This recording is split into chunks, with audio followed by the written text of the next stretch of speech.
Dress রাখার আলমিরা আছে বেশ কয়েকটাই সেখানে থাকে, এবং ইভেন একটা আলাদা রুমই আছে যেখানে শুধু আমার ড্রেসগুলো আমি ক্যারি করি, ওইখানে আমার ড্রেসগুলো রাখা হয়। ওইটা আমার ড্রেসের রুমে আলাদা করে রাখা হয়েছে। খুবই তাড়াতাড়ি অতি শীঘ্রই আমি ড্রেসের জন্য এক্সিবিশন শুরু করব, যেটা আমাকে নিয়ে একটা আর্কাইভ হবে, যেটা আমার ড্রেস নিয়ে একটা সুন্দর একটা আপনারা কিছুদিন আগে দেখেছেন আমাদের আলোকিত একটা প্রোগ্রাম হয়েছিল যে বিভিন্ন সেলিব্রিটিজের ড্রেসগুলো কেমন হয়, এবং অনেকে এটা নিয়েছে বলেছে। তো আমি হয়তো বা আমার ড্রেসগুলো সেল করব না, বাট আমার ড্রেসগুলো আমি ওইখানে রিপ্রেজেন্ট করব, যে রুমি কারিমের ড্রেসগুলো ওইখানে ওইভাবে অর্গানাইজ হবে।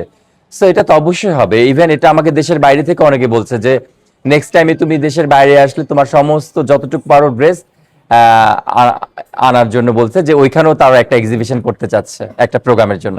আমি এক ড্রেস বহুবার পরি, কিন্তু একই প্রোগ্রামে হয়তো বা ওই ড্রেসটা সেম ড্রেসটা পরা হয় না, অন্য প্রোগ্রামে পরি।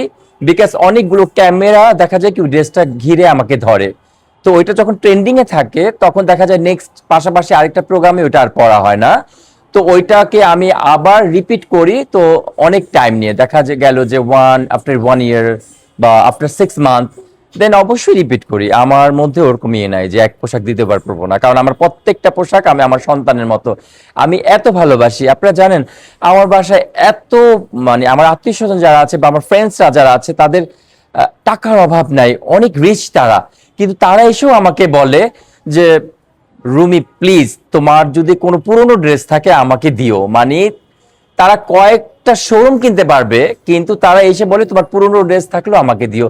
এই যে ভালোবাসা, এই যে আমার ড্রেসগুলো তারা পছন্দ করে, এটা আমার কাছে আসলে অনেক ভালো লাগে। কেমন কালেকশন আছে আপনার কাছে?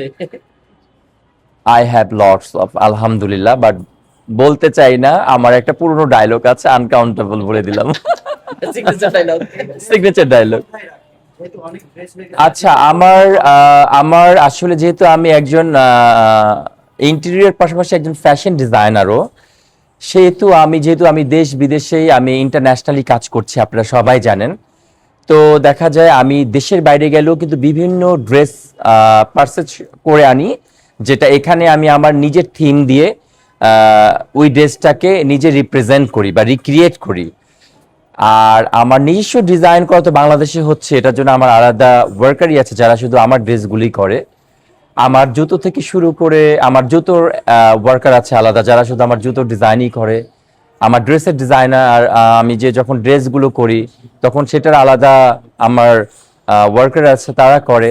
আমার আলাদা আলাদা সেক্টর ওয়ার্কার আছে। আমি যখন ইন্টেরিয়র ডিজাইন করি, আমার ইন্টেরিয়র ডিজাইনের যে অনেক সুন্দর সুন্দর আপনারা দেখেন যে ফার্নিচার ডিজাইন বা বিভিন্ন আসবাবপত্রের ডিজাইন, এইটার জন্য আমার আলাদা লোক রাখা আছে যারা এগুলোই করে।